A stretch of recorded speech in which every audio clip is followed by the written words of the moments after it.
Cinema நேயர்களுக்கு அன்பு வணக்கம். வெல்கம் டு எம்டி திரை.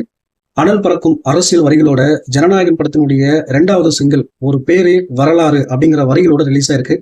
ரசிகர்கள் பயங்கர உற்சாகத்துல இருக்காங்க. ரசிகர்கள் மட்டுமின்றி இப்போது தொண்டர்களும் சேர்ந்து காத்திருக்கும் படம் தான் ஜனநாயகன்.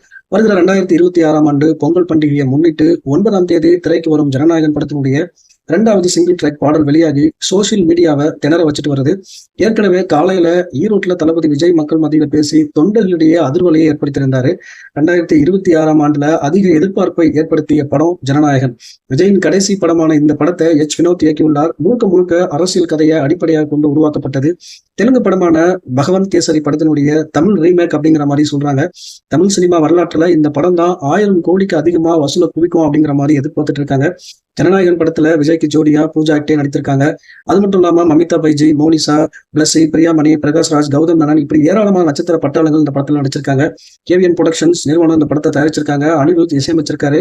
வருகிற 27ஆம் தேதி மலேசியாவில் இசை வெளியீட்டு விழா பிரம்மாண்டமா நடத்திருக்கிற இந்த நிலையில 2வது சிங்கிள் ட்ராக் குறித்த அப்டேட் நேற்று வெளியான நிலையில ஒரு ஊரே வரலாறு என்று தொடங்கும் ஜனநாயகன் படத்தினுடைய செகண்ட் சிங்கிள் ட்ராக் பாடல் வரிகள் வீடியோ வெளியாகி பயங்கர ட்ரெண்ட் ஆயிட்டு இருக்கு. ஒரு பேரே வரலாறு, அழிச்சாலும் அழியாதே, அவன்தான் ஜனநாயகன், நம் மக்கள் நினைக்காமல் மாற்றம் பிறக்காது, தலை வந்தா தரமானவன் என்று வீடியோவில் பாடல் வரிகள் இடம்பெற்றுள்ளது.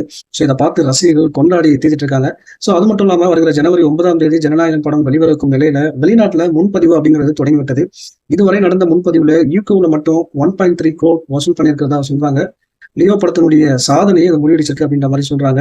அப்படின்னா முதல் நாள் முன்பதிவுல யூகேல 1000 டிக்கெட் விற்பனையானது. ஆனா தற்போது ஜனநாயகன் படத்திற்கு 12,700 டிக்கெட் விற்பனையாக்கு அப்படின்ற மாதிரி சொல்றாங்க. இதன் மூலமா லியோ சாதனையை ஜனநாயகன் முறியடிச்சிருக்கு. ஜெர்மனி, அமெரிக்கா போன்ற நாடுகள் எல்லாம் சேர்த்தா இதுவரைக்கும் 1.5 கோடி அப்படின்ற மாதிரி சொல்றாங்க முன்பதிவுல மட்டுமே. இது இந்த படத்துக்கு கிடைத்துள்ள ஒரு சென்சேஷனல் முன்பதிவா பார்க்கப்படுது அப்படின்ற மாதிரி சொல்றாங்க. ஓகே கைஸ், அடுத்த அப்டேட்ல நான் உங்களை சந்திக்கிறேன். நன்றி, வணக்கம்.